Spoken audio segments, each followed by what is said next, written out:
Bonjour à tous, chère communauté. Alors nous sommes lundi 29 avril et je fais cette vidéo alors je vais d'abord pousser un petit coup de gueule puisque j'ai une vidéo qui a eu plus de 1700 vues et je remercie toutes les personnes qui l'ont regardée. Puisque j'ai eu un petit commentaire un peu désobligeant me disant que j'utilisais la détresse de mes clients, que je l'exploitais et, enfin je paraphrase un peu, hein, mais c'est dans ce style-là, et que c'était en gros ignoble de ma part, puisque je fais des communications avec les animaux défunts. Alors déjà d'un, c'est pas moi qui vais chercher les personnes avec qui veulent que je fasse des communications avec leurs animaux défunts. De deux, ils aiment les personnes qui me demandent une communication, c'est parce qu'ils veulent savoir si leur animal va bien, s'il continue à souffrir ou pas. Et voilà, et puis ces commentaires-là, bah, écoutez, quand c'est fait par des personnes qui ne connaissent rien à la communication ou qui sont tellement dans le déni ou ou dans la tristesse qui se permettent de dire ça, ben voilà, moi ça m'atteint que très peu. Et les critiques sont constructives quand c'est nos pairs ou des gens bien intentionnés qui les font. Voilà, parenthèse terminée. Aujourd'hui, je voulais vous parler d'animaux vivants, pour une fois, et d'animaux sauvages. Parce que je me suis amusée l'été dernier quand j'étais au lac, un jour des vacances de juillet et d'août, avec ma fille. Je me suis amusée à communiquer avec une cane, oui, la femelle du canard colvert. Pourquoi? Parce que au lac où je vais habituellement me baigner, eh bien, les canards côtoient en fait les baigneurs et ils sont pas du tout effrayés. Eh bien, cette canne, j'ai dit tiens, voilà, je vais faire une petite com avec cette canne là qui vient vers moi. Et donc je lui ai demandé un petit peu comment ça se passait, ce qu'elle avait en tête, tout ça. Et elle me répond qu'elle en a marre des touristes et qu'elle voudrait retrouver la sérénité de son lac. Alors je lui ai répondu que dans quelques semaines, elle allait pouvoir retrouver le calme du lac.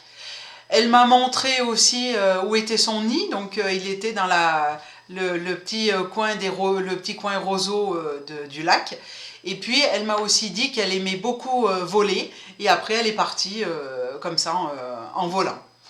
Donc pour vous montrer qu'en fait on peut aussi communiquer bien sûr avec les animaux sauvages, et que parfois eh bien, ça nous amène à des communications comme ça qui sont hors du temps, et je trouve ça fabuleux.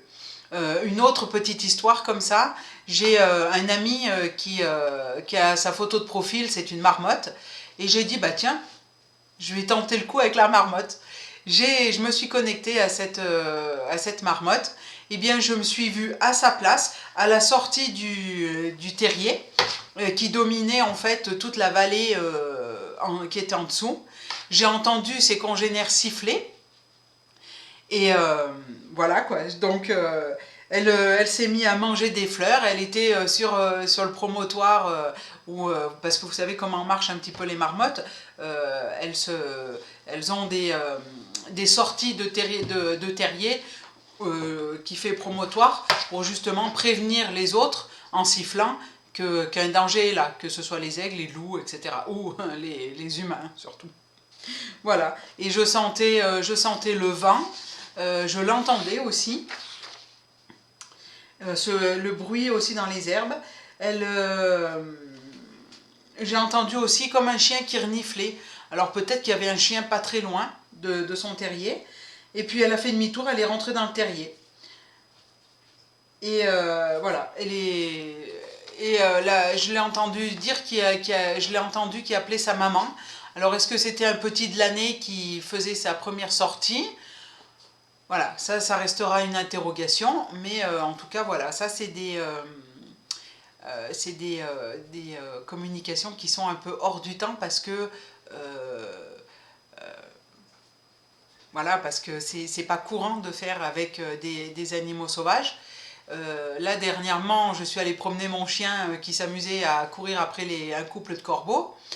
Donc j'ai dit à mon chien, si tu te fais becqueter, tu vas voir que tu vas pas leur courir derrière longtemps.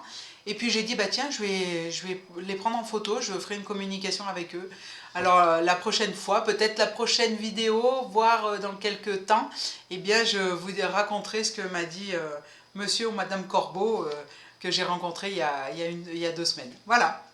C'est terminé pour cette vidéo. Je vous remercie de l'avoir suivi. Partagez, likez sur tous les réseaux. Si ça vous a intéressé, abonnez-vous à ma chaîne. Je suis disponible pour faire une communication avec vos animaux de compagnie. Chien, chat, cochon, mouton, cheval, tout ce que vous voulez hors reptiles et arachno machin, là, les araignées, parce que j'ai peur et en fait ça ferait ressortir mes peurs tout simplement. Et je vous dis à très bientôt. Abonnez-vous à ma chaîne si ça vous a fait plaisir.